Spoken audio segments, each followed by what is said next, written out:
Welcome to Jabardasth. దయచేసి మా channel subscribe చేయండి, సపోర్ట్ చేయండి, లైక్ చేయండి, షేర్ చేయండి.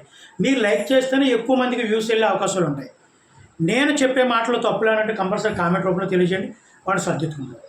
ఈ రాష్ట్రంలో జగన్మోహన్ రెడ్డి గారు 5 సంవత్సరాలు పరిపాలించిన పరిపాలనలో రాష్ట్ర ప్రజలకు ఏం కావాలి, ఆయన ఏమి ఇచ్చాడు, అసలు ఆయన ఫెయిల్ అయ్యాడా పాస్ అయ్యాడా? నాకున్న నాలెడ్జ్ ప్రకారం నేను కొన్ని మాటలు చెప్పాలనుకున్నాను.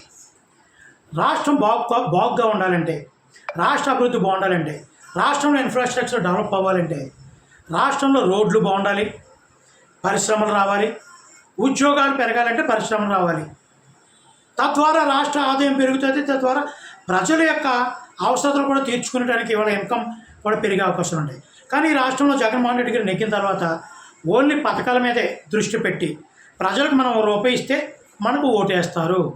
అలాగని రాష్ట్ర ఖజానాలో ఉన్నటువంటి డబ్బును మొత్తం ప్రజలకి పంచిపెట్టే రూపంలో కానీ, అప్పు తీసుకొచ్చి పంచిపెట్టే రూపంలో కానీ చేసి తను ఏదో చేస్తున్నాను ప్రజలకి, నేను ఇస్తున్నాను కాబట్టి వాళ్ళు నాకు ఓటు వేయాలి అనే ఆలోచనతోనే జగన్మోహన్ రెడ్డి గారు ఉన్నారు తప్ప నిజంగా ఈ రాష్ట్రంలో నిరుద్యోగులకు ఉద్యోగాలు కావాలి, చదువుకునే వాళ్ళకి మంచి చదువు చెప్పే ఉపాధ్యాయులు కావాలి, అదేవిధంగా పరిశ్రమలు రావాలంటే ఇన్ఫ్రాస్ట్రక్చర్ డెవలప్మెంట్ ఉండాలి.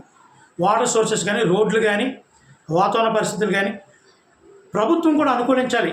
లంచాలు తీసుకోకుండా, వాళ్ళని బెదిరించకుండా, వాళ్ళకి కావాల్సిన సదుపాయాలు కల్పించే విధంగా ఉండాలి. ఏ కేటగిరీకి ఆ కేటగిరీకి కావాల్సినటువంటి సదుపాయాలు రాష్ట్ర ప్రభుత్వం కల్పించినప్పుడే ఆ రాష్ట్ర అభివృద్ధి పదంలో ఉంటుంది. కానీ కొంతమంది బాధ్యతగా చెప్తుంటారు, డబ్బులు వేస్తారు నెగ్గేస్తున్నాడు. ఇంతకన్నా గతంలో ఎవరైనా ఇంత డబ్బులు పంచిపెట్టారా? ఒరే బాబు, పంచిపెట్టడం అనేది ముఖ్యం కాదు. ఈ రాష్ట్రంలో అప్పు చేసి పంచిపెట్టడం, రేట్లు పెంచేసి పంచిపెట్టడం కాదు. ఇక్కడ జగన్మోహన్ రెడ్డి గారు చేసింది ఏంటంటే, నేను డబ్బులు పంచిపెడుతున్నాను. కొంతమంది చూడండి, కొన్ని సెటిల్మెంట్కి వెళ్ళినప్పుడు తను కూడా కొంతమంది మార్బల్ని నెట్టుకుంటారు. సెటిల్మెంట్ చేసి ఆడు ఎక్కువ మొత్తం తీసుకుంటాడు, కూడా ఉన్నాడు కొద్ది పంచిపెడుతుంటాడు. ఈ రాష్ట్రంలో జరిగింది అదే.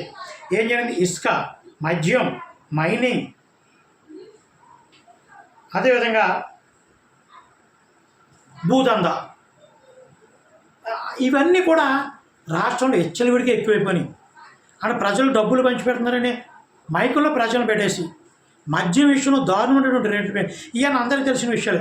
వీటి మీదే దృష్టి పెట్టి కోట్లు సంపాదించి ఎలక్షన్లో 3,000-5,000 ఇస్తే ప్రత్యర్థి పార్టీలు ఇవ్వలేవు కదా, తద్వారా మనం నెగ్గొచ్చు. ఆల్రెడీ మనం మహిళలకు కానీ, పేదవర్గాలకు కానీ డబ్బులు పంచిపెట్టేసాం.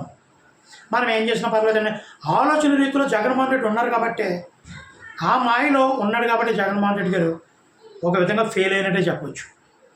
ఈ రాష్ట్రానికి కావాల్సింది సంక్షేమం, అభివృద్ధి. అంటే చంద్రబాబు నాయుడు కూడా సేమ్ సంక్షేమం ప్రకటించాడు కదా, మరి ఆయన ఎలా ఇస్తాడు? ఎవరైనా సంక్షేమాలతో పాటు అభివృద్ధిని చేసి ఇన్కమ్ సోర్సెస్ని తీసుకొచ్చినప్పుడే ఈ రాష్ట్రం మంచి స్థితిలో ఉంటుంది. గతంలో మొట్టమొదటిగా చంద్రబాబు నాయుడు ఈ రాష్ట్ర ముఖ్యమంత్రిగా ఉన్నప్పుడు ఈ రాష్ట్ర ఆదాయం చాలా తక్కువ.